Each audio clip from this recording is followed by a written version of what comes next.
12 sugatan sa pagtagilid ng sasakyan sa Antipolo City, Rizal.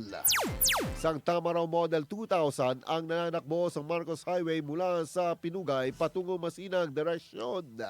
Nang nawala ng kontrol sa manubela ang driver na si alias Bruno dahil sa nakatulog ito. Nangyari ang aksidente ng alauna ng hapon ng Lunes sa kahabaan ng Marcos Highway, Barangay Bagong Nayon, Antipolo City. Nagresulta ng pagbangga ng sasakyan sa concrete barrier na pagmamayari ng city government ng Antipolo na naging dahilan ng pagtagilid nito. 12 biktimang mga pasahero ang nasugatan sa iba't ibang bahagi ng katawan, kabilang ang 9 na buwan na sanggol at 3 pawang mga minor de edad. Sinugod naman ang mga ito sa pagamutan para malapatan kagad ng lunas. Nagsagawa naman ang investigasyon ng mga kapulisan sa pangyayari. IFM News Lucena.